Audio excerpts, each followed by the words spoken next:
Bonjour à toutes, bonjour à tous. Voilà, je suis là. Bonjour tout le monde et bienvenue alors pour ce nouveau rendez-vous organisé par l'Institut français de Paris autour des solutions proposées par nos collègues du réseau des Alliances françaises, des instituts français face à la crise. Donc moi, je suis Martin Lafitte. Je suis en charge du développement des publics à Paris au sein du pôle langue française de l'Institut français. Et je serai encore une fois, on est déjà au 11e rendez-vous aujourd'hui, accompagné de mon collègue Jérôme Carujo, en charge du numérique éducatif, qui sera aujourd'hui sur le chat pour vous accompagner. Voilà, donc aujourd'hui, notre nouveau rendez-vous est donc consacré aux solutions, en particulier donc pédagogiques, pour nos collègues des structures, des établissements de petite ou de moyenne taille, de moyenne importance, qui n'ont pas forcément des moyens démesurés, mais qui ont quand même déployé tout un tas de solutions plus créatives les unes que les autres pour justement maintenir leur activité et conserver leur public dans cette période si compliquée partout dans le monde. Voilà, donc aujourd'hui, nous aurons le plaisir d'écouter les présentations de nos intervenantes. Donc d'abord, nous aurons Virginie Philibert, qui est attachée de coopération pour le français en Estonie et donc directrice adjointe. Bonjour Virginie, de l'Institut français d'Estonie. Nous aurons aussi le plaisir d'entendre donc Evelyne Gass, qui est coordinatrice générale des Alliances françaises. Est-ce que tu es là, Evelyne? Coordinatrice, oui, tu es là. Tu es coordinatrice générale des Alliances françaises de la Caraïbe anglophone et directrice de l'Alliance française de Sainte-Lucie. Et nous allons démarrer d'ailleurs tout à l'heure très vite avec Marguerite Bickel, qui est coordinatrice adjointe des Alliances françaises aux États-Unis, basée à Washington. Bonjour. Est-ce qu'on t'entend? Tu es là. Bonjour Marguerite. Bonjour. Très bien. Donc merci à toutes d'être avec nous aujourd'hui pour ce nouveau rendez-vous qui sera encore une fois très riche de solutions à partager avec tous nos collègues. Je crois qu'il y en a pratiquement un peu plus de 200, je crois, déjà connectés avec nous pour le moment. Donc encore merci à tous d'être avec nous aujourd'hui, toujours fidèles. Le petit rappel traditionnel de chaque début de webinaire pour notre public. Pensez bien que vous pouvez participer au chat, échanger, discuter, poser des questions à vos amis sur le chat, il n'y a aucun problème. Pour vos questions vraiment dirigées vers nos intervenantes du jour, merci de les écrire dans la partie questions que vous voyez en haut à droite. Alors, je ne sais plus dans quel sens il faut faire, si c'est ici de votre côté ou ici. Mais donc, c'est dans ce petit onglet questions que vous pouvez vraiment poser vos questions directes à nos intervenantes du jour. Donc, on en posera à la fin de chaque intervention. Et puis aussi, on prendra le temps de faire une petite discussion, j'espère, à la fin de ce webinaire pour pouvoir avoir une discussion un peu plus ouverte avec tout le monde aujourd'hui. Et puis, évidemment, très important, à chaque fois, on vous le rappelle, la partie sondage où on vous pose toujours quelques petites questions très importantes pour nous pour savoir comment nous allons procéder pour la suite avec nos séries de webinaires IF-Prof, une fois que les choses se seront peut-être un petit peu progressivement calmées dans le monde autour de la crise sanitaire et de la réouverture progressive de certains établissements. Voilà, donc merci encore à tous et à toutes d'être là.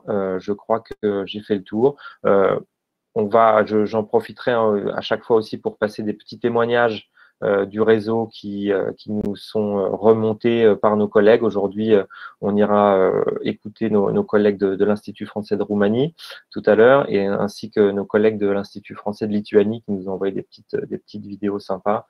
Donc je les remercie aussi encore une fois pour ces contributions. Voilà, donc on pourra ensuite échanger tous ensemble. Donc, je vais laisser la place à Marguerite à ce moment-là, qui va commencer aujourd'hui et nous exposer donc la situation aux États-Unis, en particulier pour ce grand réseau composé de maintes petites alliances aux moyens très, très divers. Voilà, c'est à toi, Marguerite, on t'écoute. Merci beaucoup, Martin.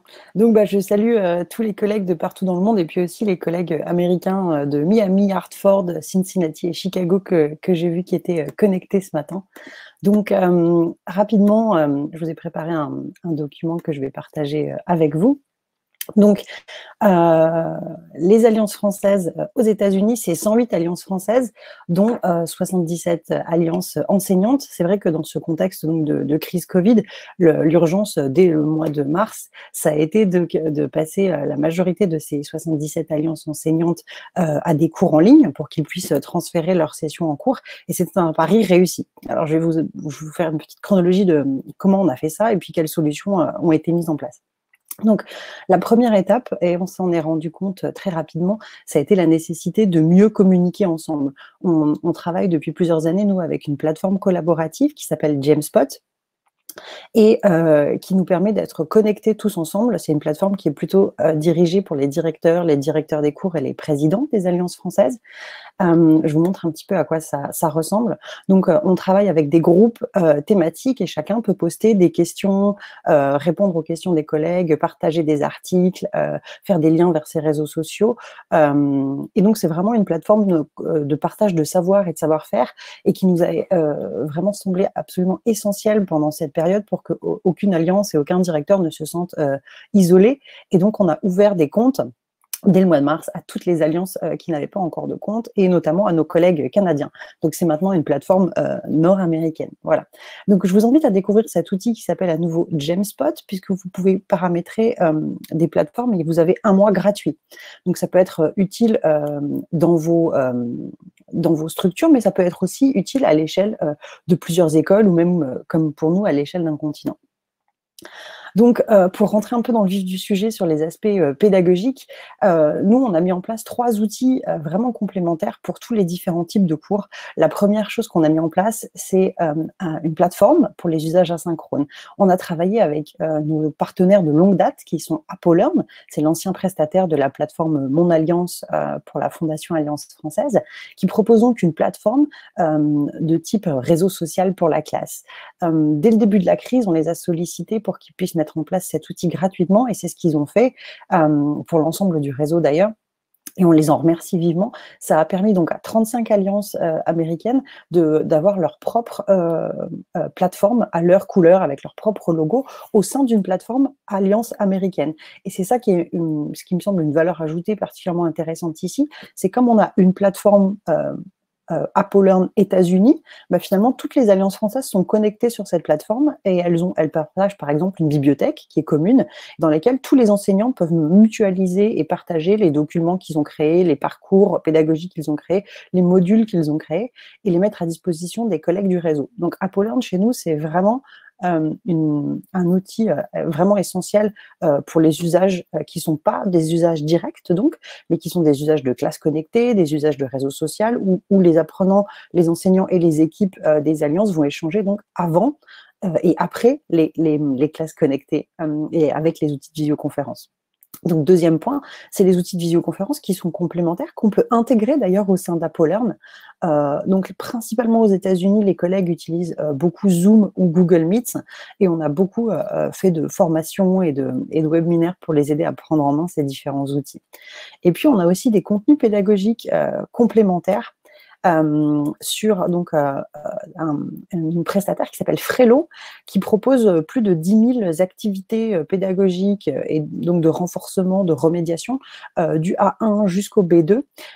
Ça peut être utilisé pour du renforcement ou de la remédiation individuelle. Par exemple, quand vous avez un apprenant qui a un problème avec une compétence grammaticale, par exemple, vous pouvez aller chercher directement dans la bibliothèque d'AppleLearn, puisque Frello est intégré à AppleLearn, aller chercher directement des exercices thématiques et lui assigner, ou vous voyez que c'est au programme de votre de votre classe ou de votre méthode, que vous avez un point linguistique, par exemple, à traiter, vous pouvez aller chercher dans cette base de données qui est vraiment très, très grande, des nombreux exercices que vous pouvez assigner pour l'ensemble d'une classe. Donc, ça, c'est vraiment 3 outils qui sont très complémentaires et avec lesquels on travaille ici dans les alliances américaines. Je voulais aussi vous partager ici le blog pédagogique de la collègue de l'Alliance française de Pasadena, qui est la directrice. Elle a publié hier un article sur son blog qui s'appelle donc Cali French Life, toute une liste d'outils pour enseigner le FLE en visioconférence. Donc, tout un tas d'outils complémentaires pour utilisés en classe, que je vous invite à aller consulter directement. Elle s'appelle Emma Amrine-Franks et on la remercie. Donc, autres sessions qui ont été mises en place pour cet été, au-delà de la session bien sûr de printemps qui a continué un peu, on a fait du copier-coller avec l'existant. On a appris les mêmes méthodes, les mêmes volumes horaires, on a juste pris ce qui était en cours et on l'a transféré en ligne un petit peu dans l'urgence. Finalement, la phase 2, c'est un peu de se poser des bonnes questions sur la session d'été et ce qui va se passer. La plupart des collègues se sont rendus compte donc qu'il fallait raccourcir la durée des sessions parce que surtout ici aux États-Unis, on n'a pas vraiment de visibilité sur le calendrier de reprise ou sur la disponibilité des gens ou sur la durée qu'ils vont avoir dans leur télétravail. Donc finalement, la plupart des collègues ici ont raccourci énormément la durée de leur session avec des sessions en général de 2 à 3 semaines, mais aussi avec des offres thématiques, par exemple de contenu mix comme Atlanta qui propose des cours qui sont à la fois des cours de FLE et des cours culturels, par exemple conversation et orale, culture voyage, art et loisirs, et aussi en fonction des compétences bien sûr des enseignants qui les animent, par exemple un cycle Montaigne ou poésie du 19e, parce qu'ils ont fait un sondage auprès de leur public et ils ont été assez surpris de découvrir que la plupart de leurs apprenants avaient vraiment envie de faire du non-linguistique forcément et de s'échapper un petit peu de cette ambiance un peu morose qu'on peut avoir, notamment à cause des médias. Donc c'est ce qu'ils font aussi à Denver, ils font une session hebdomadaire antivirus, ça s'appelle donc des sessions de conversation de 30 minutes, donc assez rapide, à bâton rompu, avec des thématiques assez diverses, et c'est extrêmement populaire. Je pense que beaucoup de gens ont besoin d'évasion. Donc voilà, on propose des contenus qui sont à la fois bien sûr des cours de FLE en renforcement, mais qui contiennent aussi beaucoup de contenu culturel pour permettre un petit peu d'alléger un peu les esprits. C'est ce que propose aussi Seattle, et eux ils proposent carrément un programme à la carte pour l'été, donc pour les adultes. Ils proposent carrément un tour du monde. Donc vous voyez pour différents âges et pour les enfants également. Voyage en pays francophone, donc ils ont le Maroc, Tahiti, le Québec ou visiter Paris également. Je fais un lien avec mon point suivant. Ils ont également mis en place des camps d'été à partir de 6 ans, sur des camps thématiques. Là, ils ont choisi bien sûr les animaux, mais ça a été aussi un gros travail de nos alliances pour se remettre en question, parce qu'on va y venir sur mon point suivant. Quelque chose qui m'a été vraiment signalé par les collègues de l'Alliance française de la Silicon Valley, c'est vraiment le travail renforcé qu'ils ont pu faire avec la communauté et cet engagement social finalement qui a fait qu'ils ont réussi à réinscrire 98% de leurs apprenants d'une session à l'autre et qu'ils n'ont pratiquement pas perdu de public. Ils ont vraiment travaillé énormément sur la relation privilégiée entre enseignants et équipe de l'Alliance. Ils ont proposé systématiquement des essais gratuits avant de s'engager pour un cours et pour histoire d'attirer des nouveaux publics, ou même pour leurs propres apprenants qui n'étaient pas très à l'aise avec la technologie. Donc ça, c'était vraiment important. Ils ont proposé des tests de niveau systématiques individuels, mais ils ont aussi proposé des petits tests d'objectifs finalement en posant aux questions, des questions à leurs apprenants, leur demandant pourquoi vous voulez apprendre le français, comment on peut vous orienter vers le bon cours. Voilà, donc c'est à la fois un test de niveau linguistique, mais aussi un test d'objectif sur leur engagement pour prendre un cours. Ils ont aussi proposé beaucoup de SAV, donc une aide technique pour l'usage des outils numériques. Ils ont assigné un enseignant dédié, et dès que ils ont réalisé un certain nombre de formations, et pas forcément qu'avec les personnes les plus âgées, mais vraiment aider les apprenants à prendre en main ces outils numériques, que ce soit la plateforme AppleLearn ou les outils de visioconférence. Et ça a été extrêmement apprécié par leurs apprenants. Et puis, ils ont aussi demandé à tous leurs enseignants de finalement se connecter 10 minutes avant chaque cours pour créer cette espèce de moment de conversation informelle à bâton rompu, à nouveau pour créer cet esprit de communauté, ce qu'on retrouve un petit peu quand on va à l'Alliance française, on y va en avance, on boit un café, on discute avec l'équipe, on essaie de recréer cette ambiance-là en ligne. Et ça a été également un vrai succès.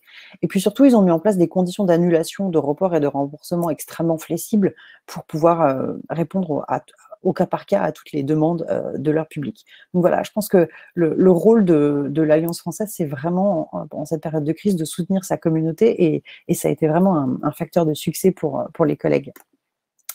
Donc, je vous le disais tout à l'heure, le jeune public, c'est une source de revenus très importante pour les alliances françaises américaines, notamment pour les camps d'été, pour lesquels on accueille les enfants 7 à 8 heures par jour pendant plusieurs semaines. Donc, on a eu la nécessité de revisiter obligatoirement ces camps d'été qui se feront dans la plupart du temps en ligne.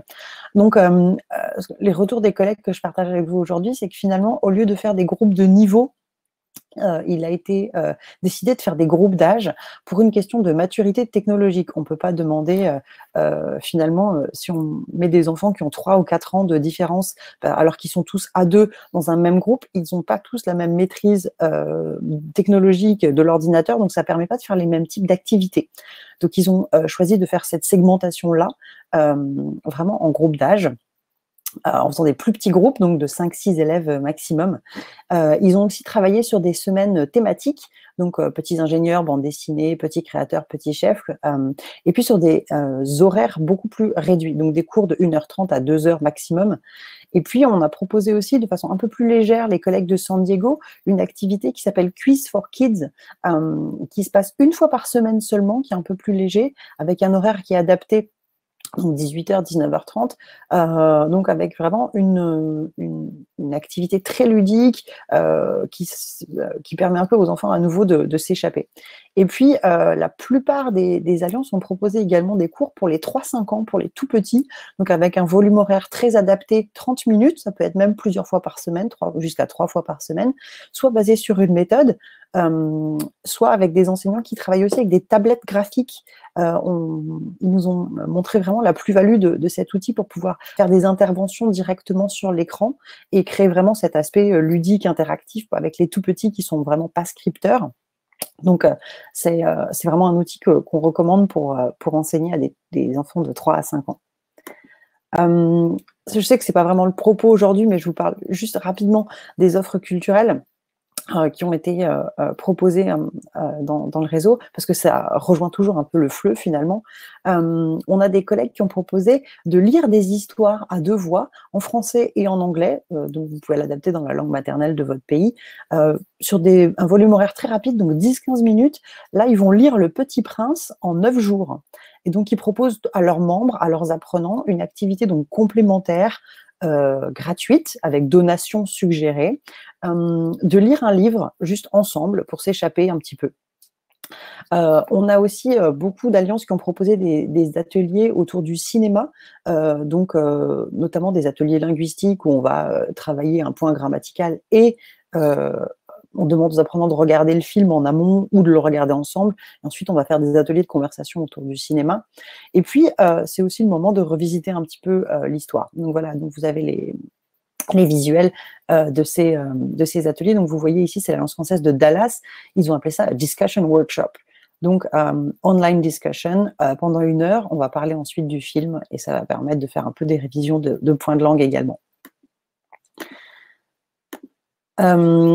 Je rebondis un peu sur le super kit de communication que les collègues de l'Institut français nous ont mis à disposition hier, qui est vraiment super avec plein de mèmes. Beaucoup d'alliances ont innové et adapté leur offre de communication pour coller un petit peu à la réalité donc, des apprenants. Donc, apprenez le français avec votre pyjama ou apprenez le français avec votre chat.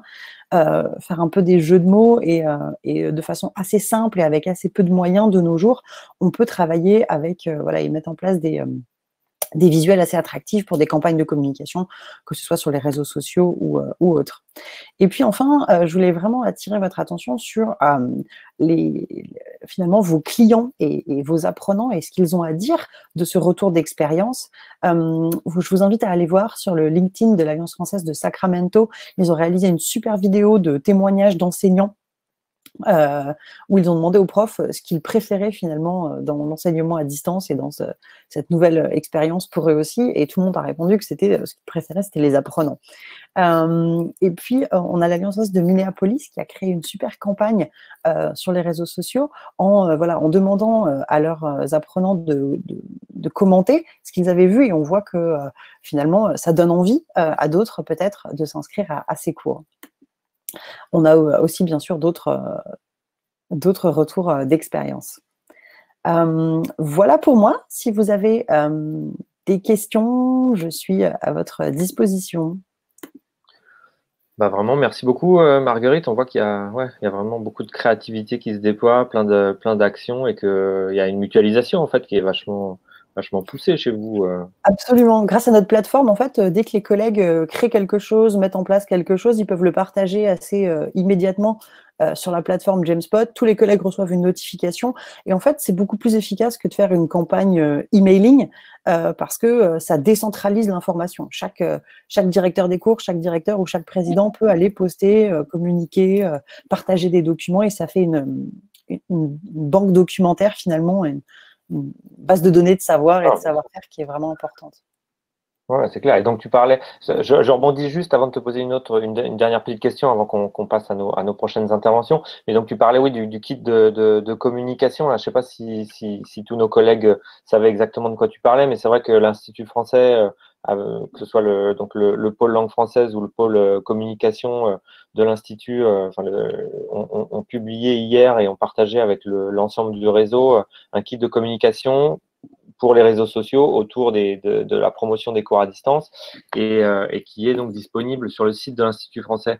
Donc, je pense que Jérôme va partager le lien d'une manière ou d'une autre pour ceux et celles d'entre vous qui auraient des comptes pro et pour vous inviter à vous connecter au site pour regarder à quoi ça ressemble. Mais c'est vrai que voilà, on a essayé aussi de notre côté d'apporter un soutien à tous les établissements pour les aider dans leur com parce qu'on sait que ça peut coûter très cher et que ça prend du temps. Donc, malgré tout ce que tu as montré de ce que peut proposer, par exemple, l'Alliance, c'est l'Alliance française de la Silicon Valley, c'est ça, hein, qui a été hyper créative. Ouais, c'est ça, Berkeley. Donc on a des questions. Après, bon, on y reviendra, mais c'est vrai que c'est un très grand réseau, le réseau aux États-Unis.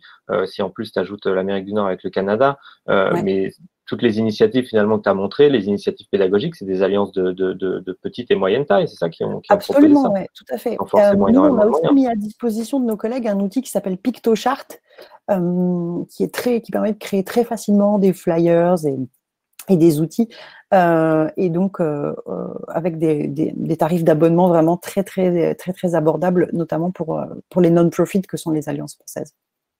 Parce que je vois une question en fait qui est combien d'étudiants avez-vous, mais bon, c'est vrai qu'à l'échelle des États-Unis. En fait, dans les alliances françaises, il y a énorme. Aux États-Unis, on a de 10 à. Mais il y a énormément d'alliances. Il y a au moins une cinquantaine d'alliances qui ont moins de 200 apprenants. Ouais, c'est ça, exactement. Et ça n'empêche pas de faire des choses, même en ces temps. Non, pas du tout. Ouais. On a vraiment créé un bel esprit de communauté en s'entraidant beaucoup. Bah vraiment, encore merci beaucoup pour ton intervention. Donc, encore une fois, on partagera ta présentation aussi sur IF Prof, ainsi que celles qui vont suivre. Et puis, du coup, avant de voyager, de revenir en Europe et d'aller en Estonie, je voulais partager avec tout le monde une petite vidéo que nous a envoyée notre collègue de l'Institut français de Roumanie, si j'arrive à la retrouver. Je pense que oui, voilà. Donc, un petit témoignage sur ce que eux mettent en place en Roumanie dans cette situation compliquée.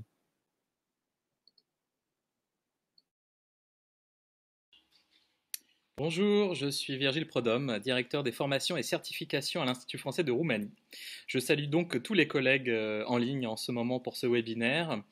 On va parler, nous, très rapidement en fait, de ce qu'on a fait à l'Institut français de Roumanie depuis le mois de mars, quand on est tous passés en ligne. Donc nous, aujourd'hui, on a 1000 apprenants en ligne qui prennent des cours chez nous. On a la majorité qui prennent des cours via le logiciel de visioconférence Zoom. Donc nous, on est passé à Zoom directement. Ce qui était important, c'était d'abord, d'un point de vue des cours, d'avoir une gestion des apprenants. Donc on a fait ce qu'on appelle, excusez-moi l'anglicisme, du phoning, c'est-à-dire qu'on a fait beaucoup d'appels téléphoniques pour vérifier que tout le monde avait bien donc le lien Zoom, que tout le monde savait comment ça fonctionnait. On a évidemment suivi les webinaires proposés sur l'enseignement à distance. Aujourd'hui, donc, on commence à être un peu plus habitué, je pense même très habitué à l'enseignement à distance. Ce qui est très important finalement, c'est l'organisation aussi du cours, c'est-à-dire on a travaillé avec la coordination pédagogique ici, donc à ce qu'il y ait une plaquette, on va dire, vraiment de planification du cours et puis des exercices très, très dynamiques. Ce qui est très important, la difficulté en visioconférence, vous allez peut-être en parler aussi, mais ce qui compte, c'est vraiment d'avoir quelque chose d'interactif, si possible de pas trop long. Donc nous, on va sûrement réduire un petit peu les durées parfois des cours en visioconférence et travailler aussi sur l'asynchrone et donc via des plateformes. Donc nous, on a commencé à travailler via une plateforme aussi d'apprentissage en ligne, donc ça c'est très important pour les cours en ligne. Et puis, je dirais le contact donc perpétuel. Nous, on travaille avec le logiciel ANAF, qui est un logiciel de gestion qui est très bien pour une structure comme la nôtre, c'est-à-dire on peut gérer sans problème les inscriptions. Et puis, mes collègues aussi donc, de la coopération éducative font des webinaires. Donc, il y a eu plusieurs webinaires organisés en lien avec l'Institut français de Roumanie et l'Organisation internationale de la francophonie ici. Donc, ça a permis vraiment d'avoir beaucoup d'enseignants qui se rencontrent. Il y a encore beaucoup de possibilités. Nous, on fait aussi des discussions, des espaces de discussion selon les types de cours avec les enseignants. Donc, on s'organise. Les enseignants sont toujours très, très motivés. Et puis, les apprenants aussi ont découvert une nouvelle manière de fonctionner, de communiquer. Donc, c'est très, très intéressant pour nous. Voilà. Merci beaucoup.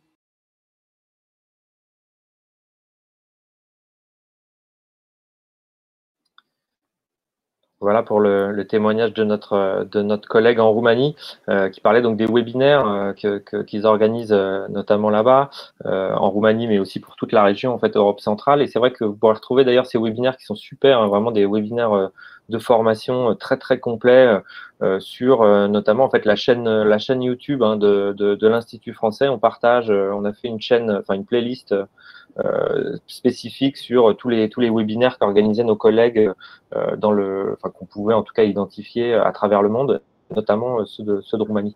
Donc je vous encourage, il y en a un très bien sur l'enseignement de la francophonie par exemple à distance qui est vraiment excellent. Donc on vous encourage à aller regarder ça. Donc voilà, donc moi je vais laisser maintenant la parole à Virginie pour un peu nous parler de la situation en Estonie. Voilà, à toi Virginie, encore merci. Merci beaucoup. Bonjour à toutes et tous.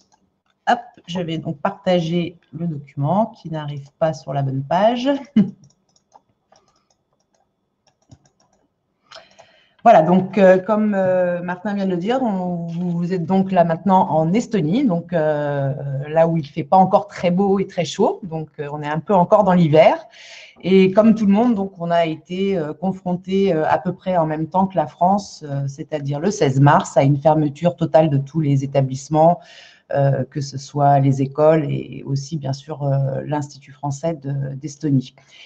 Donc je vais vous présenter très très brièvement. En fait, il y a le PowerPoint est assez long, donc je vais passer très rapidement sur certaines slides et vous pourrez les voir ensuite à disposition dans IF Prof, parce qu'il y aura aussi beaucoup de répétitions, je pense, avec la présentation que vient de faire Marguerite, puisqu'il y a eu des actions à peu près identiques pour certains cas. Donc voilà, nous on est donc un tout petit institut, comme je le dis, avec on va dire une quinzaine de professeurs. pas tous à plein temps. Donc, on a à peu près 4-5 professeurs à temps plein et le reste en temps partiel. On est une dizaine d'employés sur tout l'Institut et on couvre la plupart des secteurs. Donc, linguistique, on a aussi bien sûr un attaché en coopération numérique parce que pour l'Estonie, qui est un pays très numérique, c'était important. Donc, le scientifique universitaire et le culturel. La moitié de nos ressources, on va dire, pour chaque année, vient des revenus des cours. Donc là, j'ai mis 50%. On fait appel à quelques sponsoring et mécénats, mais qui sont très limités parce qu'on a peu d'entreprises françaises installées sur le territoire. Et on a signé un gros partenariat quand même de coopération avec le ministère de l'Éducation estonien qui nous donne 6 000 € par an pour organiser en général des projets. Et ça, j'en parle parce que ça va être important pour la suite, des projets d'aide aux professeurs des écoles et établissements ici, ainsi que pour les élèves. Donc, j'y reviendrai juste après. On a donc sur toute l'Estonie une centaine de professeurs de français, donc ça paraît beaucoup. Beaucoup ne sont pas à plein temps, donc voilà. On a 1000 inscriptions par an, donc ce qui est pour un tout petit institut pas si mal. Voilà, après j'ai détaillé, mais ça on va pas passer trop de temps dessus sur tous les types de cours qu'on a. Je crois qu'on couvre à peu près tous les types de cours. Et puis on a mis en place aussi des cafés de langue, des cafés des ados, des clubs de lecture, enfin tout ce qui tourne autour de la langue française. On a par contre une session de DELF scolaire qui est très importante puisque ça a été, avant mon arrivée en 2014, ça a été un contrat qui a été signé, un partenariat avec le ministère, donc que le DELF scolaire devienne l'examen national au niveau du baccalauréat estonien. Donc on a à peu près 600 élèves par an, ce qui je suis sûre pour beaucoup d'entre vous, c'est pas beaucoup, mais pour l'Estonie, c'est pas mal. Voilà. Ensuite, au niveau de la communication, on est, c'est vrai, assez féroce. Donc, je pense qu'on utilise tous les outils possibles et inimaginables. Donc, on a donc le site web, une newsletter, évidemment, donc avec 4000 abonnés. Pareil, pour l'Estonie, c'est plutôt bien. Un Facebook, un Instagram et un Twitter. Voilà, on a une personne, en fait, qui a un double poste, donc en communication et en coopération culturelle. Donc, c'est la même personne qui gère ce poste. Alors là, je vais faire une présentation donc, de ce qui était avant le confinement, c'est-à-dire avant le 13 mars où on a reçu l'ordre de fermer. Donc, on avait 100% de nos cours collectifs en présentiel. On avait quand même déjà installé 20% des cours individuels à distance. Donc, voilà. Et c'est là où c'est important et l'argent que nous donne le ministère. On avait, il y a 2 ans, développé en fait un SPOC, donc une sorte de petit MOOC pour l'Estonie, pour la préparation au DELF scolaire. Donc, l'idée, c'était de pouvoir être accessible et aider les élèves qui ne se trouvaient pas à Tallinn, parce que l'Institut français est donc installé à Tallinn et n'a aucune autre présence sur le territoire. Donc, c'est vrai qu'il y a beaucoup de villes comme Tartu, Pärnu, qui sont des villes très universitaires, très étudiantes et qui n'avaient pas du tout accès aux cours de français. Donc, c'est pour ça qu'on avait ouvert ces cours à distance individuels et cette préparation. Donc là, comme Marguerite, on avait choisi il y a 2 ans, 3 ans, la plateforme AppleLearn, donc avec qui on a monté ce projet. Et donc, on a créé une solution en fait totalement hybride où les élèves pouvaient préparer leur DELF et avoir du présentiel en distanciel, donc en cours visio, pour activer ce qu'ils avaient appris dans le SPOC. Donc voilà, donc ça c'était déjà, on avait une partie très petite de nos professeurs, mais qui avaient participé à ce projet, donc qui n'était pas complètement vierge pour le 13 mars.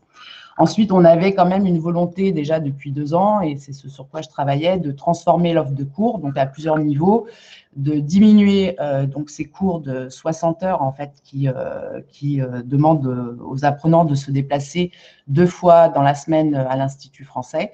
Donc, on était passé sur des formats un petit peu plus courts. Donc, d'abord 45 heures. J'ai vraiment travaillé de manière très progressive. D'abord 45 heures, puis 20 heures. Et là, évidemment, avec le confinement, tout s'est accéléré. Donc là, on va voir donc le après. Donc à partir du 16 mars, ce qui s'est passé, c'est qu'on a fermé totalement l'institut pour 10 jours.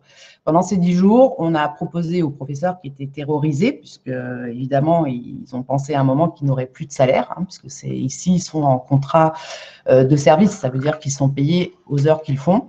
Donc moi, j'avais décidé et négocié donc avec Éric Bultel, donc qui est le directeur et le COCAC, qu'on continue à payer ses professeurs en fait pendant ces 10 jours pour qu'ils se forment donc aux outils numériques, à la plateforme AppleLearn, à Zoom qu'on a choisi aussi pour la visio, mais pas seulement en fait, pour que vraiment il y ait un esprit d'équipe à ce moment-là qui se monte et qu'on soit donc à les entourer, à les rassurer et donc à les payer comme si finalement les cours avaient eu lieu. Donc ça a donné lieu, c'est vrai, à une motivation plutôt importante d'apprendre. Ils se sont dit, bah, il faut qu'on, même si c'était pas très chaud, faut avouer au départ, ils sont pas très outils numériques, mais là, du coup, ils se sont vraiment motivés. Donc, à partir du 16 mars, on a eu donc 90% de nos cours collectifs qui ont été donc transformés, donc entre AppleLearn et Zoom. Tout ça donc en une semaine. Donc, je dis 90% des cours collectifs parce qu'il y a eu effectivement 2 cours où ça a été un peu compliqué. C'était des cours avec des personnes plutôt âgées qui n'étaient pas très tentées de prendre des cours à distance. Donc là, on a reporté tout simplement les cours. Et l'autre cours, c'était une professeure qui, elle, ne se sentait pas du tout d'utiliser les outils numériques. Donc, comme ce n'était pas un temps plein et qu'elle avait un autre métier à côté, évidemment, elle a pris la décision de se mettre de côté dans un premier temps. Ensuite, tous nos cours individuels sont devenus 100% à distance. Donc ça, c'était plutôt simple. C'était déjà pour beaucoup le cas. Ensuite, donc on a formé donc 90% de nos professeurs. Et ce que j'ai décidé en voyant un peu la panique à bord, c'est de demander l'ouverture quand même exceptionnelle de l'Institut. Moi, j'habite pas très loin, donc ça me posait pas problème de travailler ici tous les jours et d'attribuer en fait une salle de cours à tous les professeurs qui le souhaitaient. Donc, on mettait quelqu'un dans une salle, il y restait, était responsable, on va dire, de l'hygiène de sa salle et ne pouvait pas échanger sa salle avec un autre professeur. Ce qui fait qu'avec ma présence, j'ai pu vraiment les aider techniquement et au moins les soulager de cette partie qui les inquiétait beaucoup. Et au moins, à chaque fois qu'il y avait une panne, ils pouvaient crier au secours et du coup, j'étais présente. Donc ça a beaucoup aidé. Ensuite, on a eu plus de mal avec les cours parce qu'on avait beaucoup de cours pour enfants et parfois très jeunes, des petits en fait. Donc là, dans un premier temps, on s'est consacré sur la majorité de nos cours de niveau et cours individuels et on a laissé un peu de côté les enfants, on va dire, et on s'y est remis un peu plus tard. Donc là, en mai, on a démarré les cours pour enfants à tout niveau, même les tout petits. Ensuite, on a donc fait une création de groupes de travail, donc internes, donc entre professeurs, donc avec échange de bonnes pratiques, c'est-à-dire que pour ceux qui étaient restés à distance, qui n'avaient pas de problème technologique ou je ne sais quoi, on a formé avec une plateforme d'échange aussi. On a mis en place 2 à 3 rendez-vous hebdomadaires au départ, puis ensuite un seul par semaine, où chacun pouvait se plaindre, être content. Enfin voilà, c'était un échange vraiment. Un échange entre nous et voilà. Et au début, c'est vrai qu'ils se plaignaient beaucoup parce qu'ils trouvaient que c'était compliqué, qu'ils étaient fatigués, que ça demandait beaucoup plus de concentration. Et puis, au fur et à mesure des semaines, les réunions se sont un peu transformées. Donc, ça, c'était assez sympathique à voir. On a aussi créé un groupe WhatsApp, là, du coup, pour avoir une réponse plus rapide pour ceux qui rencontraient des soucis. Et tout à l'heure, on parlait justement du support technique et technologique. Et en fait, bon, moi, comme j'ai pas beaucoup de professeurs, j'ai rempli ce rôle avec la responsable des cours ici. Et on a fait du support technique, c'est-à-dire que tous les élèves qui rencontraient des problèmes pouvaient nous contacter ici à l'Institut et on répondait à leurs problématiques. Ensuite, on a installé donc un accès réseau à distance en mode VPN pour que justement tous les agents qui le souhaitaient puissent être à distance sans avoir à se déplacer. Ensuite, on a mis en place alors des choses assez intéressantes avec la Finlande, puisqu'on est assez proche à tout niveau. Donc, avec Marie-Laure Lyons-Oliveri, qui a absolument le même poste que moi, mais en Finlande, on a organisé des webinaires entre nos professeurs. Et en fait, le premier, c'était plutôt une prise de contact, échange, et c'est pareil, de bonnes pratiques. Et ensuite, ça s'est transformé avec des webinaires thématiques. Donc, soit les cours pour enfants, le jeu, les albums jeunesse, enfin, tous les thèmes qui les intéressent. On met en place une fois par semaine ce webinaire et qui veut vient et échange à ce niveau. On a aussi, avec les pays baltiques, donc la Lettonie et la Lituanie, mis en place un webinaire donc pour, alors là, plus pour parler d'échanges marketing, vente des cours, ressources humaines, salaires, finances, enfin voilà, avec donc le COCAC, les directeurs adjoints, les ACPF et les responsables de cours. Ensuite, on a aussi participé à d'autres actions plus culturelles. Donc là, je vais aller assez vite. Il y a eu les Olympiades interbaltiques. Donc là, au lieu de les faire en présentiel, on les a transformées sur Zoom.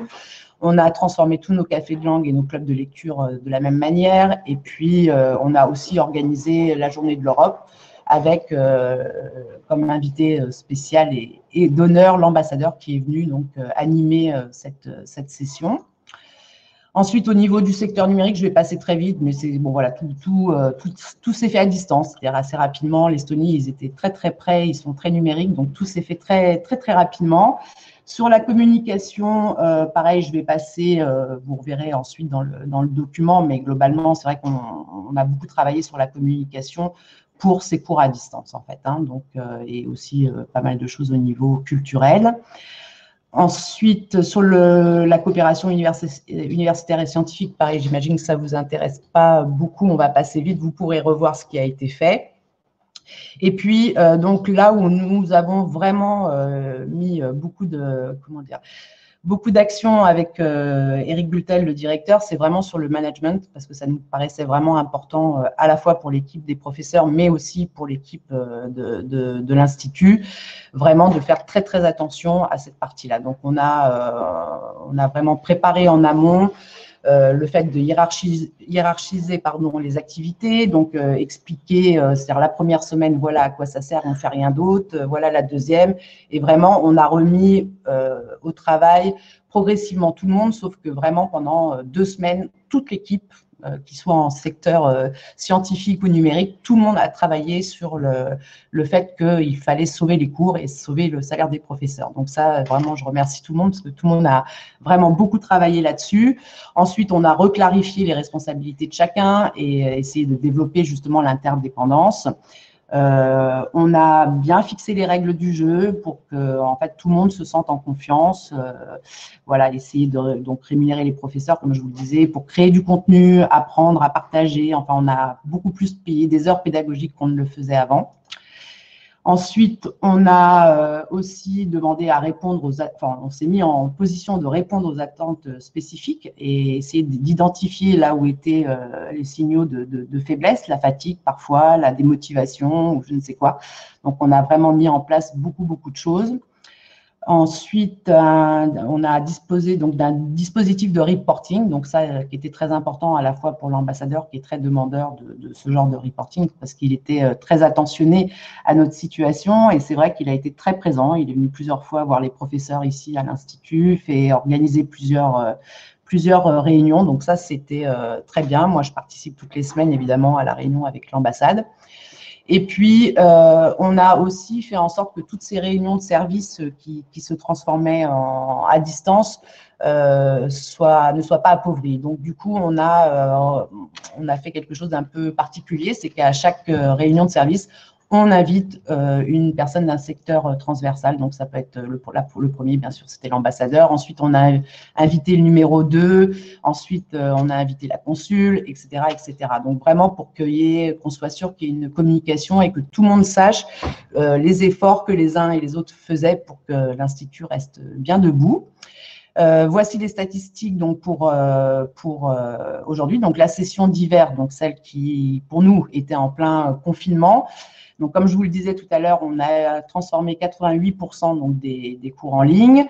On a eu, on avait à ce moment-là 191 inscriptions sur les cours de niveau. On a eu 26 annulations, donc soit des difficultés techniques, enfin à chaque fois c'était vraiment motivé. On a reporté 3 cours et on a eu en tout et pour tout une demande de remboursement, 3 remboursements pour les cours d'enfants et 4 annulations, et principalement pour les enfants, effectivement. Ensuite, pour la session d'été, donc celle qui nous faisait un petit peu peur, c'est-à-dire qu'on s'est dit comment on va réagir, puisqu'on va proposer dans un premier temps que des cours en ligne, et on s'est aperçu que ça fonctionne très bien. Alors, je ne sais plus, comme tout à l'heure Marguerite l'a expliqué, ou je ne sais plus, en fait, on a vraiment proposé des modules totalement différents de ce qu'on propose d'habitude, donc des formules très courtes avec des 16 heures académiques, hein, donc plus particulièrement des renforcements de niveau, ou alors des cours de niveau de 22 heures. Donc, ça peut être des ateliers, ça peut être juste du niveau. Et puis, on va réouvrir à partir de maintenant donc des nouveaux cours intensifs sur place en tout petit groupe, puisqu'on est limité à 5 personnes. Et on va surtout continuer donc à proposer différents cours en ligne, puisqu'il y a, pour certains cours, comme vous le verrez, on a été obligé de doubler, voire tripler les cours tellement il y a eu d'inscriptions. Bien sûr, je précise que c'est sur des petits groupes de 5 personnes en général, 5-6 personnes. Voilà, donc la conclusion, c'est qu'on s'est dit que cette crise pourrait peut-être nous permettre d'aller plus vite et de nous apporter des nouveaux clients. Et d'ailleurs, dans les petites anecdotes, on a plusieurs cours où on a eu des élèves, en fait, des apprenants estoniens qui sont expatriés dans le monde. Et quand ils ont vu cette offre, en fait, se sont dit, voilà, c'est l'occasion d'apprendre le français. On va le faire avec un compatriote estonien, puisque souvent, c'était des cours débutants. Et pour eux, c'est un peu une manière de se rapprocher de leur pays. Donc, c'est vrai que ça nous a ouvert le territoire estonien, clairement, puisque du coup, là, on a des gens qui sont en province, mais on a aussi des gens estoniens qui sont expatriés. Voilà, donc l'idée, c'est vraiment de pérenniser cette offre en ligne donc à partir de maintenant. Hein. Et donc, voilà. Et alors, il y a des professeurs qui préfèrent évidemment de donner des cours en classe quand ça sera possible, mais je pense que tout le monde est plutôt d'accord de continuer les cours en ligne. Il y en a même qui apprécient beaucoup. Et voilà, donc on va mettre en place de nombreux, on a commencé à interviewer nos élèves, à faire des capsules vidéo, à enregistrer nos professeurs justement sur les pour, les contre. On va essayer de donner envie d'en faire un outil marketing. Et on a mis en place, en parlant d'outils marketing, un module de 10 heures qui s'appelle « Découverte du français à distance ». Et l'idée, c'est justement de faire découvrir pour des débutants la langue française et le fait de l'apprendre à distance pour, on va dire, 10 heures. Donc, ça n'engage pas beaucoup et c'est justement pas cher. Donc, ça a l'air de bien fonctionner. Voilà, j'espère que je n'ai pas été trop longue. Non, merci beaucoup. Vous pourrez voir le document. Merci à vous. Oui, bien sûr, on va partager tout ça de toute manière, comme je disais sur IF Prof. Juste pour rebondir un petit peu par rapport à la mutualisation et au travail que vous avez fait dans la région, en fait, notamment avec la Finlande, c'est des choses que vous allez continuer à proposer pour accompagner vos profs, pour échanger au niveau pédagogique, des ressources. Comment tu penses que ça va être quelque chose sur lequel capitaliser pour la suite ? Exactement. Alors, moi, j'avoue que je le faisais déjà. C'est pour ça que ça a été assez simple avec la Finlande, parce que alors, on ne le faisait pas avec nos professeurs, mais avec ma collègue, on s'appelle à peu près une fois par semaine depuis qu'on est arrivé en poste toutes les deux en même temps. Donc, ça a facilité la chose.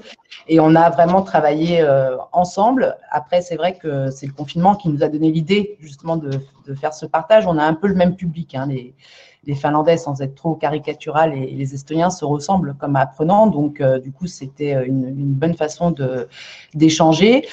Et effectivement, on va continuer alors, ce sera peut-être pas toutes les semaines, évidemment, une fois la reprise totale, mais en tout cas, de manière sûre, une fois par mois ou tous les 2 mois maximum. Et puis, du coup, les retours des profs, du coup, par rapport à cet échange, cet échange de bonnes pratiques au niveau régional, c'est quoi un peu le retour des professeurs là-bas ? Ils apprécient beaucoup. Hein. Enfin, là, justement, on a réouvert chaque semaine en se disant il y en aura peut-être que 2 ou 3 qui seront intéressés par par le sujet, mais finalement, tout le monde veut se réinscrire et on essaye de faire court, hein, c'est 1 heure le vendredi quand ils ont pas cours. Et puis, pour les échanges plus, on va dire, sur l'organisation même de l'Institut avec les pays baltiques, là, dont on dépend, c'est quelque chose pareil qu'on mettra en place. Avant, on se voyait une fois tous les 6 mois ou une fois par an en présentiel, mais on s'est dit finalement, pourquoi pas le faire une fois par mois et suivre un peu voilà, la situation de chacun. D'accord. Non, mais vraiment bravo hein, encore pour vos initiatives. On aura l'occasion, je pense qu'on a des questions sur des cours spécifiques pour des publics spécifiques. Peut-être qu'on reprendra un petit peu tout ça à la fin, tous ensemble. Et puis du coup, avant de revoyager vers la Caraïbe et de nous retrouver tous ensemble à la fin, on voulait rester quand même près de la Baltique. Et vous partagez un petit témoignage de nos collègues en Lituanie, du coup, très intéressant aussi.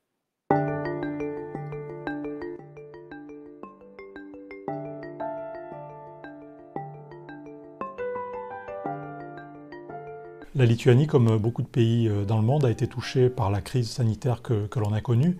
Et le 12 mars dernier a décidé de mettre en place des mesures de quarantaine, qui se caractérisaient par une invitation au télétravail et qui se caractérisaient par la fermeture des écoles et de fait tout ce qui était centre de formation.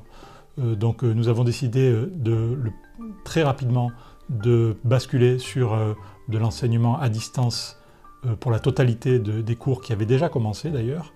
Donc il a fallu qu'on forme les enseignants de l'équipe pédagogique, c'est-à-dire d'abord leur fournir une licence pour le logiciel. Et puis ensuite, ça a été plusieurs formations, donc on a fait directement sur le logiciel pour la prise en main et également avec des vidéos préenregistrées qu'on a partagées en ligne sur un mur de ressources. Le plus rassurant, c'était qu'on partait tous sur le même point. Les enseignants, aussi bien que notre bureau d'administration. On n'était pas sûr comment travailler en ligne, donc on a dû apprendre.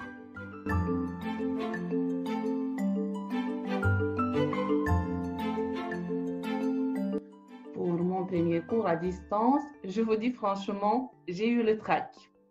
Beaucoup de questions en tête. Si j'ai bien planifié mon cours, si les activités choisies fonctionneraient, si je maîtriserais la plateforme. Finalement, tout s'est bien passé. Nous avons pu, donc avec 1 semaine de retard, reprendre les sessions là où elles s'étaient arrêtées et limiter finalement la perte d'activité, la diminution de notre activité. Les apprenants ont exprimé un taux élevé de satisfaction et surtout on n'a perdu qu'une poignée d'apprenants.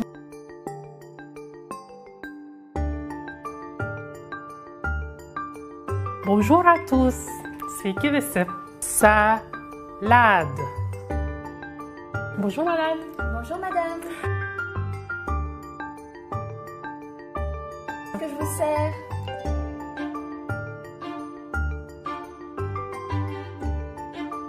Et finalement, cette mise en place nouvelle, on peut la prendre aujourd'hui comme une opportunité. Cela faisait un certain nombre d'années qu'on voulait mettre en place des cours, on avait du mal à le faire, on avait sans doute d'autres priorités, et au bout du compte, on a acquis des compétences supplémentaires, on a élargi les formes de notre offre. Le fait que les professeurs aient pu poursuivre leur activité était tout à fait important, puisqu'on a des collègues qui se seraient trouvés sans activité pendant au moins 2 mois, et ça a permis de maintenir une très grande partie de l'activité qu'on leur propose, et du coup de leur permettre d'avoir des revenus pendant cette période compliquée.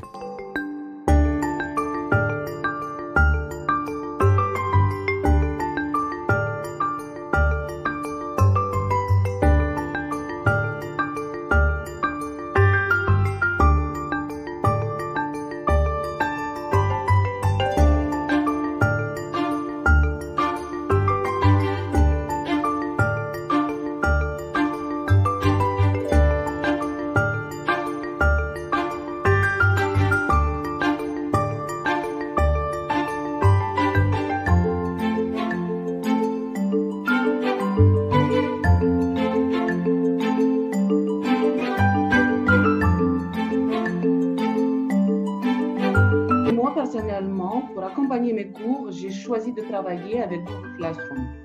Cela m'a permis de créer un de créer un espace commun pour tout mon groupe, aussi bien pour les devoirs que pour le travail en cours. Les retours, on a surtout eu des retours en fait des apprenants par les questionnaires de satisfaction qui nous ont plutôt confortés dans les choix qu'on a faits, c'est-à-dire de réduire le temps en face-à-face pédagogique sur le logiciel de visioconférence, qui est un petit peu fatigant pour les formats que nous proposons à l'Institut, c'est-à-dire des formats de 2 heures, 2 fois 2 heures en semaine et 1 fois 3 heures le samedi. Donc on a réduit de 25% ce temps en direct pour passer 25% de ce temps en asynchrone sur plateforme pour avoir un peu de respiration et un peu moins de fatigue chronique des enseignants dont on a bien besoin, qui sont très sollicités. Et en ce qui concerne la session de printemps, donc des cours collectifs généraux, nous n'avons perdu que 20% d'apprenants par rapport à la même période l'année dernière, ce qui est vraiment un beau résultat au vu du contexte du Covid-19.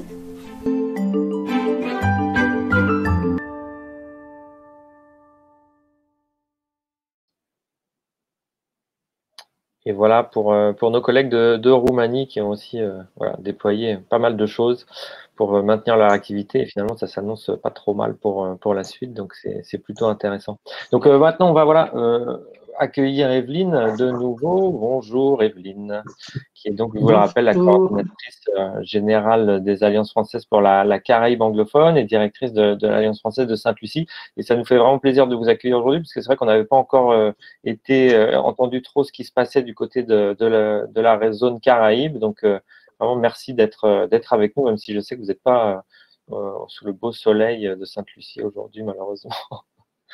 Non, effectivement. Bonjour à toutes et à tous. Donc là, je vous parle effectivement de Savoie, où je suis bloquée depuis quelques mois, mais où je travaille donc avec toute l'équipe à distance. Alors, je vais partager de la même façon le document que j'ai préparé. Je devrais y arriver. Il est là.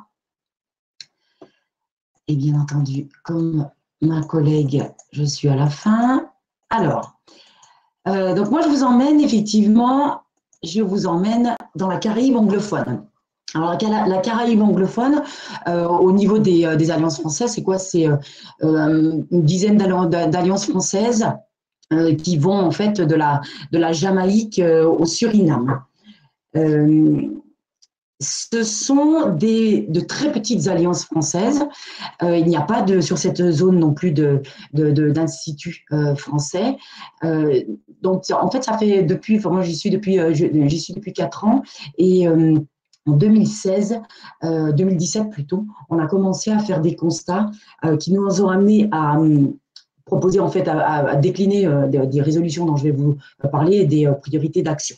Donc, ce dont je vais vous parler aujourd'hui, c'est à la fois en fait revenir un petit peu en arrière sur la situation du réseau, de façon à ce que vous compreniez bien la situation de ces alliances en fait dans la Caraïbe, que vous voyez un petit peu quelle a été la démarche que nous avons eue ces dernières années, et puis je basculerai aussi sur quelques explications sur un programme qui nous aide fortement et que l'on gère, qui s'appelle le programme IFLU. Alors, petit rappel, en 2017, j'ai pris en fait une note d'alerte sur la situation des alliances, qui, comme je vous l'ai dit, sont de petites alliances qui sont, si on était dans un monde normal, ce qui serait à la limite de la faillite, tellement effectivement la situation financière est compliquée. Et là, dès ce moment-là, on commence effectivement à réfléchir à qu'est-ce qu'on va faire de ce réseau des alliances françaises. Est-ce qu'il faut qu'il soit autant déployé? Est-ce qu'il faut que sur des petites îles comme les îles de la Caraïbe, à part la Jamaïque et Trinidad, est-ce qu'il faut avoir autant d'alliances françaises? Est-ce qu'elles n'ont pas un autre rôle à jouer en termes de coopération, en termes de point d'appui pour l'ambassade qui, elle, est placée à Sainte-Lucie? En fait, on se pose plein de questions et il y a un certain nombre d'actions correctives qui sont déjà mises en place. Ça, on est au début de l'année 2018. Au cours justement de cette année 2018, dans le cadre justement de la mise en place de ces actions correctives, on se dit il faut trouver des sources de financement. Je dirais qu'heureusement qu'on a commencé à travailler là-dessus en 2018, parce qu'à l'heure actuelle, ça serait franchement compliqué. Donc, on travaille effectivement sur comment on peut faire justement pour essayer d'aider un petit peu les alliances. Et on décide en fait d'écrire un projet qui est un projet FSPI. Voilà, on dépose une candidature de projet FSPI, un projet qui s'appelle IFLE, j'y reviendrai tout à l'heure. Ce projet, on l'obtient, donc très très bonne nouvelle, et on commence à le développer, à le déployer à partir d'avril 2019. Quand on regarde en fait tout ce qui s'est passé depuis 2017 jusqu'à 2019, les actions correctives le début des actions qui sont mises en place au travers de ce programme font que début 2020, on se dit génial, ou fin 2019, mais génial, les alliances recommencent en fait à pouvoir fonctionner à peu près correctement. C'est bien, on va pouvoir y aller, et à ce moment-là arrive effectivement le Covid-19 qui fait que tout est remis en question et qu'on se dit, bon, là, il va falloir de nouveau qu'on réfléchisse un petit peu à tout ça. Pour aller plus loin dans la présentation en fait de ce petit réseau, je vous ai mis là quelques chiffres. Donc, vous voyez, il nous faut en fait 10 alliances.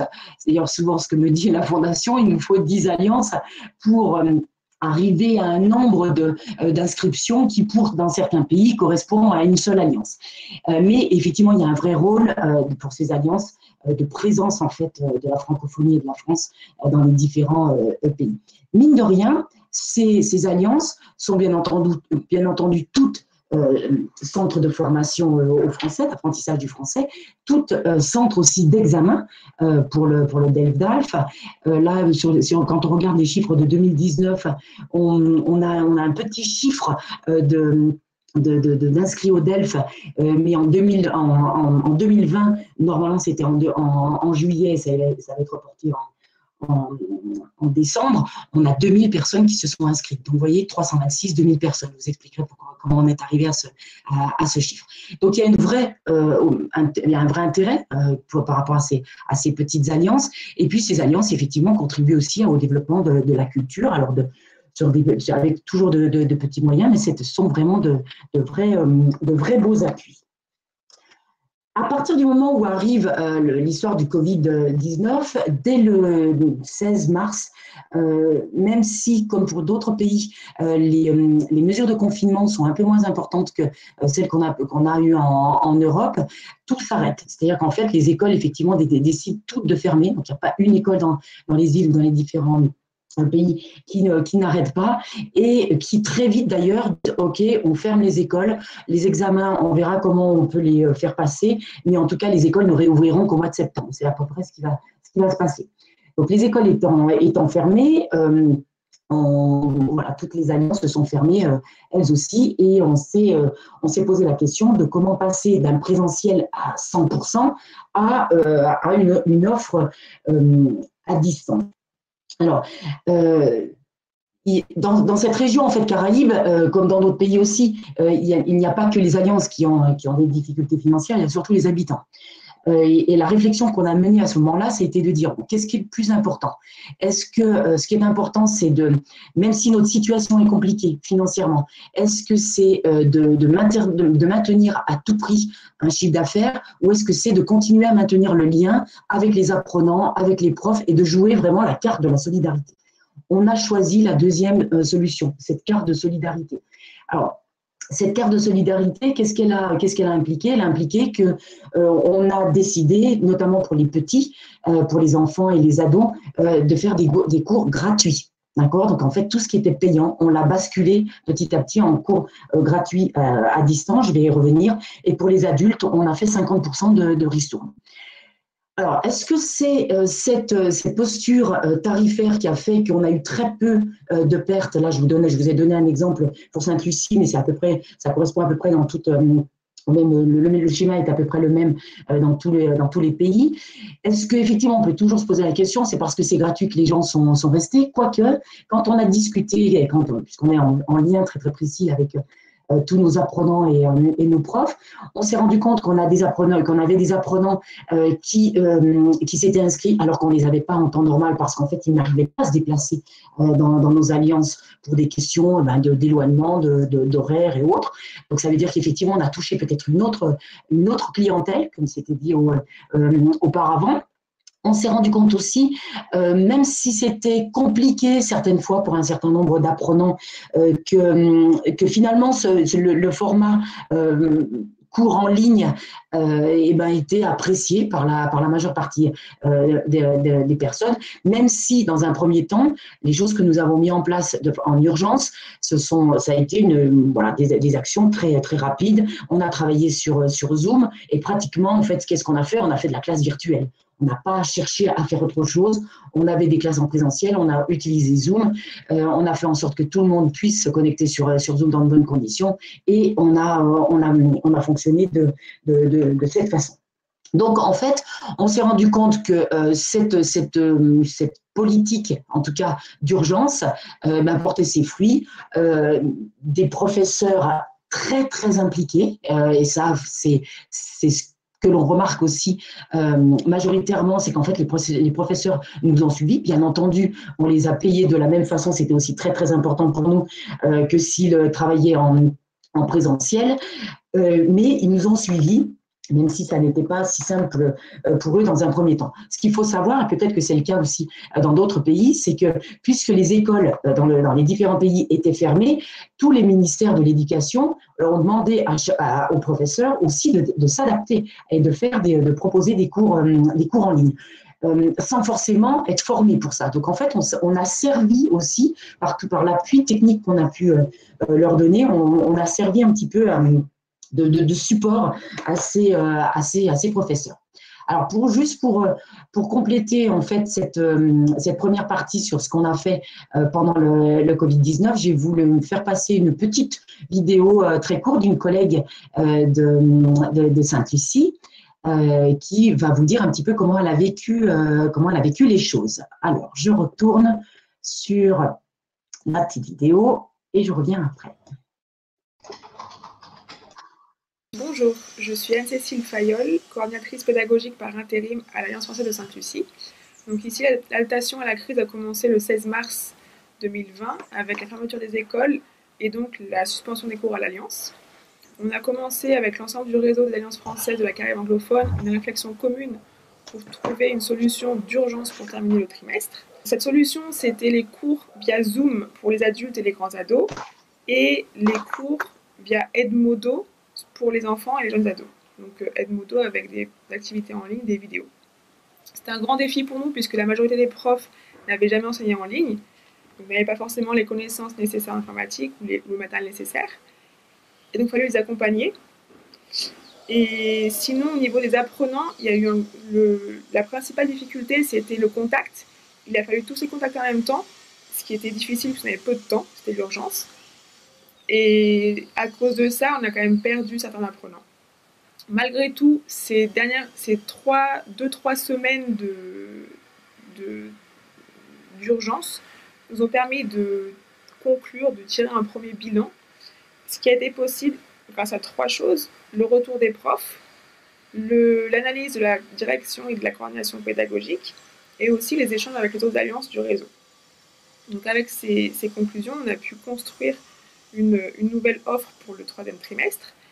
Et donc cette offre était basée sur plusieurs points. La première, c'était une solidarité envers les apprenants au niveau des tarifs, une flexibilité pour le paiement, donc paiement immédiat si possible, sinon un paiement différé avec un engagement via DocuSign.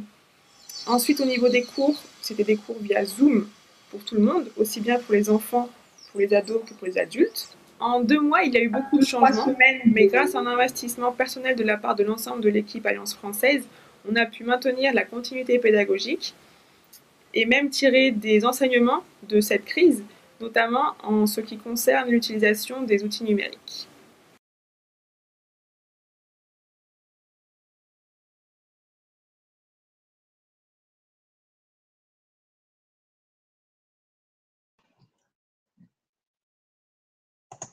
Donc, je vais revenir à mon... Hop là. Voilà. À ma présentation. Alors, juste quelques mots sur ce que vient de dire Anne-Cécile. Elle a parlé d'Edmodo. Alors Edmodo, en fait, au départ, notamment pour les plus petits, on s'est dit, on va pas utiliser Zoom, on va utiliser Edmodo parce qu'on avait un peu peur que les parents des petits enfants ne veuillent pas que leurs enfants en fait soient vus via vidéo. Donc en fait, on avait utilisé prioritairement Edmodo pour ça. On a changé de point de vue au fur et à mesure puisque les parents eux-mêmes nous ont demandé en fait de faire finalement la même chose que ce que le cas échéant pouvait faire via la plateforme Zoom. Ce qui est intéressant par rapport à cette expérience d'ailleurs, Anne-Cécile a parlé des professeurs et bien entendu des apprenants, ça nous a rapprochés des parents. Ça c'est quelque chose qu'on a appris. On n'était pas du tout très peu en rapport avec les parents en temps normal et cette expérience nous a rapprochés d'eux. Au-delà des cours, des cours via Zoom, on s'est dit, bon, qu'est-ce qu'on fait d'un point de vue culturel? Donc là, l'objectif, ça a été de dire qu'il faut quand même qu'on continue à être visible parce que finalement, dans chacun de nos pays, que vont voir les gens? Ce sont des alliances vides, des alliances fermées. Et ça, c'était improbable et impossible à vivre pour nous parce que pour les raisons que je vous ai mentionnées auparavant, avec des structures qui sont déjà très fragiles financièrement, si en plus on les oublie, gros problème. Donc on a décidé de faire une chose avec, de créer un concept qui s'appelle les ateliers déconfinés. Alors pourquoi j'appelle ça un concept?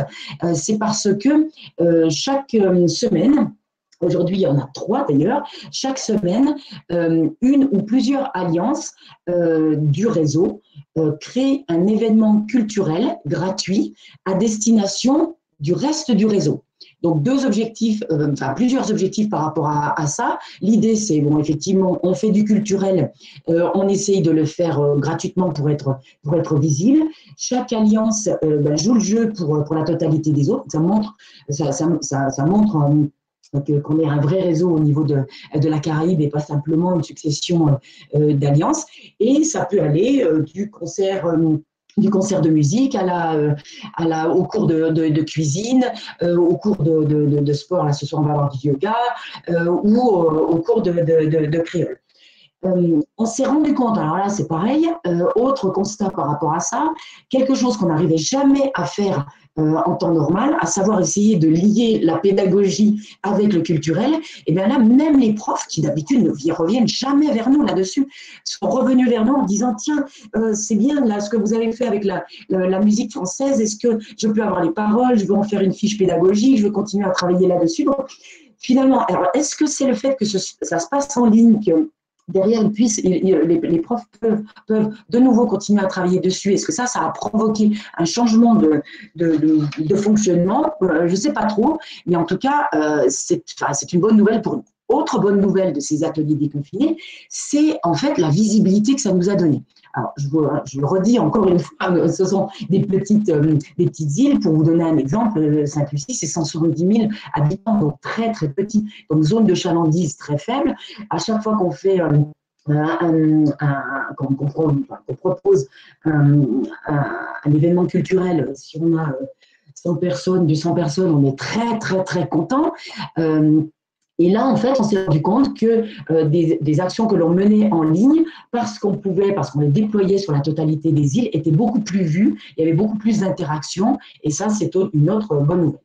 Pour à la fois la partie pédagogique, mais surtout cette partie culturelle, nous sommes aidés, et je vais en parler, je vous le promets tout à l'heure, nous sommes aidés effectivement par l'équipe d'IFLE qui contribue effectivement à rendre les choses un petit peu plus visibles. Donc ça, c'est ce qui s'est passé pendant cette période et ce qui se passe encore pendant la période vraiment de confinement. Qu'est-ce qu'on s'est de quoi on s'est rendu compte? Et si je devais résumer un petit peu tout ça, c'est que on est vraiment face à un réseau qui a une capacité à la résilience qui est hors norme, et qui a une capacité de type agilité qui est aussi hors norme. On a pu en fait s'adapter de façon très très rapide. C'est toujours étonnant de voir, même si on est petit, à quelle vitesse on peut réagir. Peut-être que c'est parce qu'on est petit d'ailleurs qu'on arrive à réagir si rapidement. Le réseau s'est renforcé aussi grâce grâce effectivement à ce qu'on a vécu par rapport au Covid. Comme je le disais, ça, c'est ce qui s'est passé ces derniers temps, sauf qu'on est passé effectivement d'une situation de fragilité à une situation à la limite au bord du gouffre, parce que on avait déjà des alliances qui étaient critique d'un point de vue, dont la situation était critique d'un point de vue financier. À partir du moment où on donne en plus des cours qui sont pratiquement gratuits, là, ça devient très compliqué. Et donc, l'idée, ça a été de dire, il faut vraiment qu'on réfléchisse à un plan d'action pour la suite. Et ce plan d'action, on l'a travaillé de la façon suivante. On a dit, on a deux principales résolutions. Première résolution, c'est par les réseaux. La deuxième résolution, c'est agir projet. Donc, être vraiment en mode projet pour tout ce qu'on est en train de mettre en place. Par les réseaux, pourquoi? Pour essayer de garantir d'être un petit peu plus stable et ne pas être alliance plus alliance, mais vraiment être à l'échelle d'un réseau. Essayer de développer un certain nombre d'actions pour aller toujours vers plus de qualité et être un petit peu plus visible.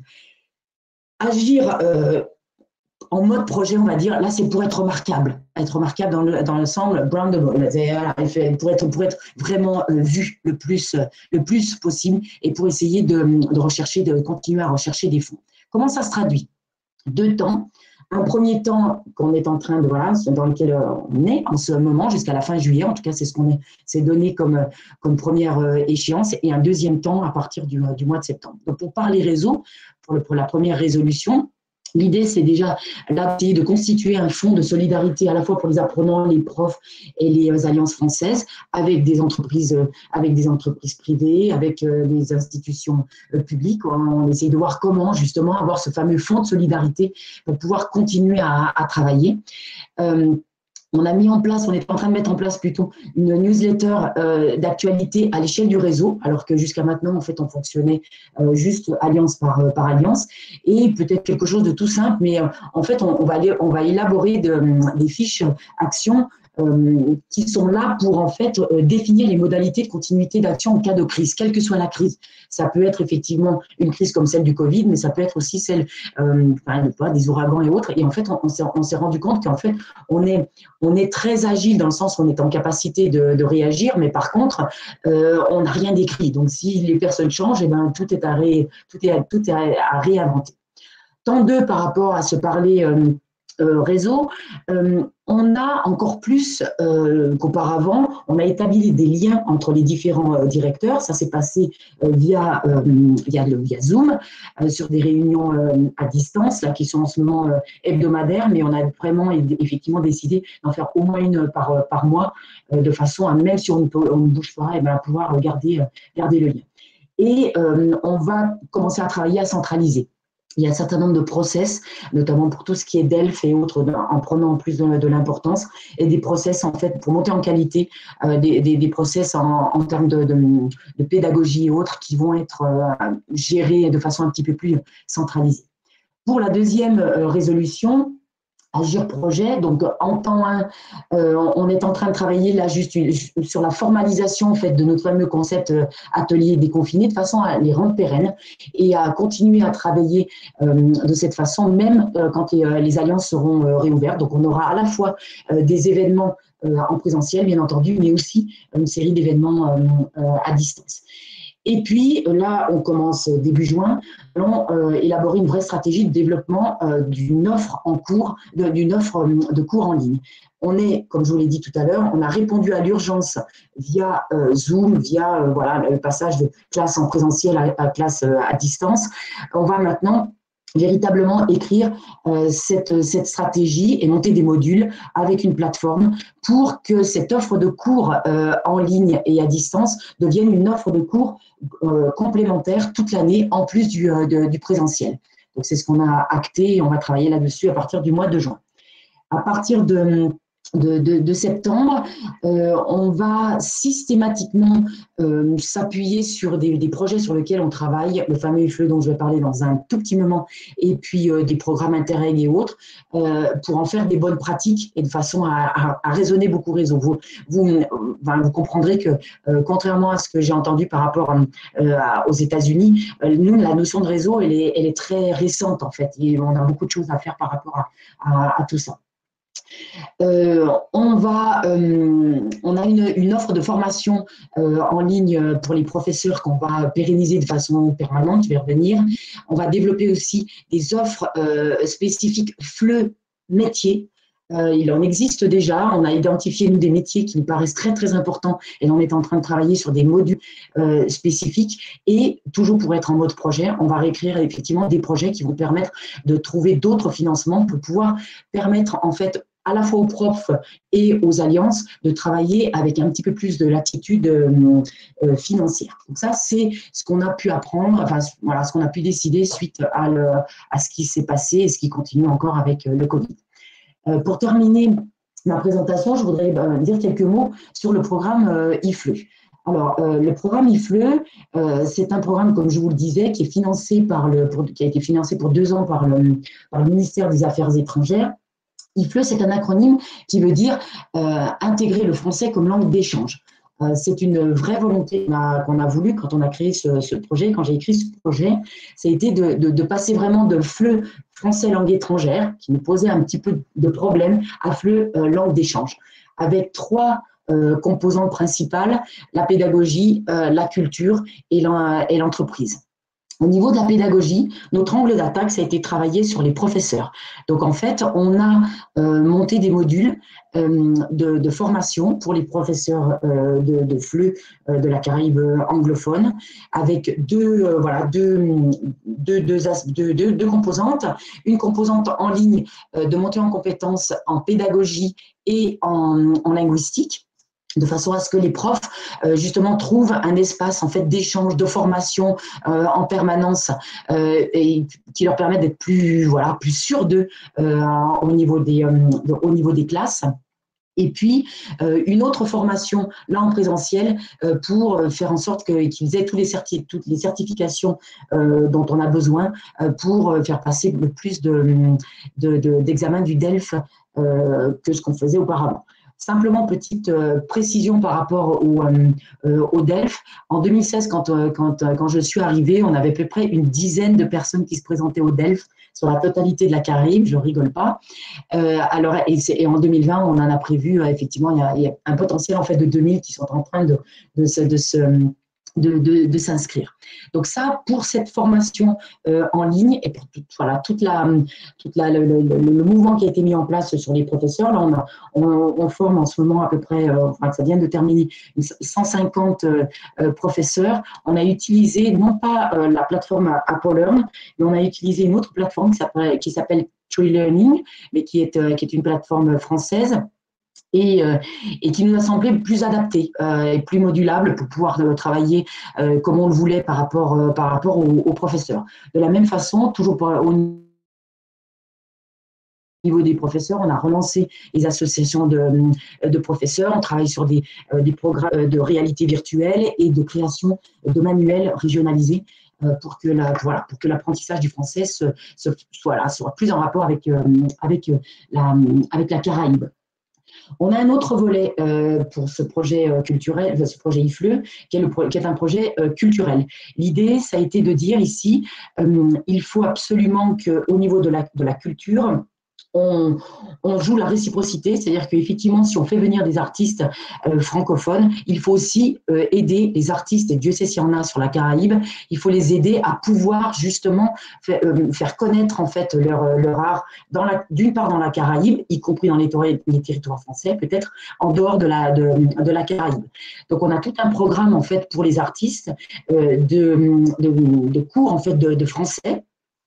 Pour utiliser un minimum de vernis francophone pour pouvoir s'en sortir, et de formation aussi technique pour ces artistes pour qu'en fait ils puissent après échanger avec des artistes francophones, créer des résidences et autres. Tout ça, sur la partie pédagogique, comme vous l'avez vu, on avait déjà identifié que ça puisse se faire en ligne, au moins en partie. Sur la partie culturelle, on était plutôt sur du présentiel, sur la création de résidences et autres. Et donc là, il a fallu changer effectivement totalement notre façon de voir. Et à l'heure actuelle, tout se fait en ligne, via Zoom. via Instagram, et en fait on fait toutes les formations de cette façon, et on se rend compte qu'il y en a d'ailleurs tous les jours en ce moment. On se rend compte que finalement que ça marche très très bien et qu'on est arrivé à maintenir en fait le mouvement. Donc à l'heure actuelle on a 150 profs qui sont en formation, plus de 50 artistes qui sont formés aussi par nous sur les différents aspects. Donc voilà ce que je voulais dire sur IFLE. L'équipe IFLE, en fait, c'est très très peu de personnes, puisqu'en fait les programmes FSPI ne permettent pas de financer en fait de la ressource humaine. On s'appuie principalement sur le réseau des alliances françaises, sur la coordination qui est à Sainte-Lucie et sur SCAC, on a quelques jeunes, une équipe de jeunes qui est avec nous pour tout ce qui est création de vidéos et de support qu'on peut mettre par la suite en ligne. Un petit exemple de ce qu'on a pu faire sur IFLE là, ces derniers temps, et mercredi prochain, on a la deuxième session. On a ce qu'on a appelé des live, des IFLE Live Series. Et en fait, l'idée un petit peu folle, ça a été de dire on accompagne des artistes qui sont de différentes formes d'art.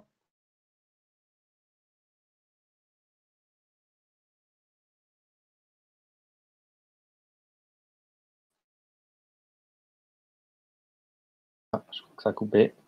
Je crois qu'on a coupé avec la Savoie.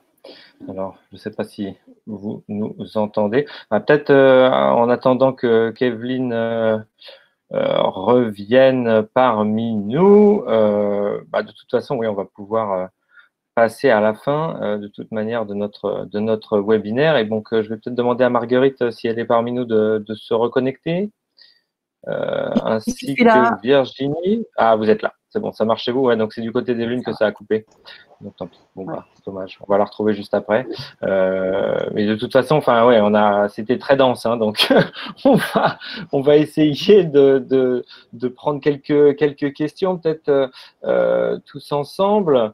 Par exemple, je sais pas, alors aux États-Unis et en Estonie, je pense qu'il y avait une question intéressante sur l'implication, comment les alliances ou l'institut fait participer les professeurs aux réunions. Est-ce que malgré que certaines alliances n'ont pas forcément énormément de moyens, est-ce que vous rémunérez quand même tous ces personnels qui participent aux réunions pour qu'ils aident à élaborer des ressources ou pas? C'est une question compliquée. Ah, Evelyne est parmi nous. Désolé, ouais, ça a coupé chez vous. Du coup, on commence à prendre des questions. Mais... terminé. De toute façon, on pourra retrouver votre présentation. Mais c'était très dense. Et puis, en plus, on arrive à la fin, là, je pense. Donc, je pense si on veut prendre 2-3 petites questions du public. Je posais la question justement de l'implication des professeurs, de ces moments de réunion, de formation. Est-ce qu'ils étaient rémunérés ou est-ce que certaines alliances n'avaient pas du tout les moyens? Globalement, aux États-Unis, en règle générale, les professeurs sont tous rémunérés pour les réunions. Ou alors, ils ont des packages sur la base d'une session dans laquelle ça comprend, par exemple, l'utilisation d'Apollo, de la plateforme, et les réunions qui peuvent avoir lieu aussi. Donc, en plus des heures de face à face pour lesquelles ils sont rémunérés, ils ont aussi un espèce de package global pour l'utilisation et l'animation de la plateforme sur les temps asynchrones. Ouais. Et pour l'Estonie, en fait, d'habitude, on n'a pas autant de réunions puisqu'on se voit assez quotidiennement, l'Institut étant petit. Mais là, en tout cas, dans la situation et dans toutes les réunions dont j'ai parlé, les préparations, le contenu, oui, en fait, parce que chaque année, moi, je prévois dans mon budget toujours une enveloppe qui est destinée à la pédagogie, donc à la création de contenu ou autre. Et du coup, là, dans le cas précis, j'ai donc puisé sur cette enveloppe, en fait, pour rémunérer toutes ces recherches et tous les contenus. Et en fait, nous, c'est pareil, on a maintenu effectivement tous les salaires. On n'a pas forcément augmenté en fait le salaire, mais on a proposé un vrai appui technique pour que les profs puissent s'en sortir en ligne. Et au niveau de peut-être de la mutualisation plutôt de toutes ces ressources qui sont faites donc à l'échelle de vos réseaux, tout ce qui est formation là par rapport à ce que vous présentiez tout à l'heure, Evelyne, aussi dans la Caraïbe. Est-ce qu'il y aurait la possibilité d'ouvrir toutes ces choses, de partager à grande échelle? Est-ce que c'est prévu de votre côté? Est-ce qu'il y a des choses qui se destinent pour ouvrir notamment la formation là, que vous proposez, tous ces petits modules de formation que vous proposez dans le cadre d'IFLE? Alors, en fait, ça c'est l'objectif qu'on s'est fixé à l'heure actuelle. Moi, je travaille justement sur la possibilité avec deux collègues que vous connaissez bien, puisque c'est Sabrina et Babacar. On essaye de voir… Voilà, tout à fait. On essaye en fait de modéliser, de voir en fait comment tout ce qui a été fait, notamment sur cet apprentissage, enfin cette montée en compétences professeur, peut être proposé dans d'autres pays qui ont à peu près la même problématique que nous. On pense sincèrement que c'est possible, donc il faut simplement travailler dessus. Et de la même façon sur tout ce qui a été lancé au niveau des artistes. Vous l'avez bien compris un angle d'attaque qu'on a à l'heure actuelle, c'est le FLE pour les artistes. Et ça n'existe pas à l'heure actuelle et c'est vraiment quelque chose sur lequel on peut porter. Donc, on est en train de construire. D'accord. Ok. Ouais, je pense que ça commence un peu à mal fonctionner du côté de la Savoie. C'est un peu compliqué de vous entendre, malheureusement. Mais en tout cas, je voulais vraiment vous remercier encore une fois toutes. Là, je pense qu'on arrive au terme de toute manière de notre webinaire. Et puis, je vous encourage de toute manière tous, notre public, tout le monde, à continuer à échanger. Alors, je ne sais pas si Jérôme peut partager, hein, mais à chaque fois, on le partage pendant nos webinaires. Mais il y a ce fameux groupe sur IFProf qui permet de mutualiser toutes ces ressources, de partager, de discuter ensemble aussi. Autour de tous ces projets et de toutes ces ressources qui sont créées à droite à gauche. Donc, ça s'appelle donc Coronavirus et FLE, partageons nos solutions. Je pense que Jérôme va pouvoir le partager dans le chat de toute manière. Donc, on vous invite à vous connecter à IFProf et à continuer à échanger au sein de ce groupe. Et puis voilà, tous ceux qui sont aussi sur Apolla, on peut aussi échanger, j'imagine. Et on va de toute manière continuer à essayer de vous accompagner pour justement partager toutes ces solutions et montrer tout ce qui peut se faire à droite à gauche dans ce super réseau qui va continuer à travailler même dans des conditions difficiles et surtout après, une fois qu'on sera bien débarrassé de ce virus. En tout cas, voilà. Donc peut-être un petit mot de conclusion, Marguerite, Virginie. Non, n'hésitez pas à nous contacter peut-être si vous avez des questions, vous voulez plus d'informations sur les outils, les différents outils qu'on utilise. Vraiment, moi, je suis à votre disposition. N'hésitez pas.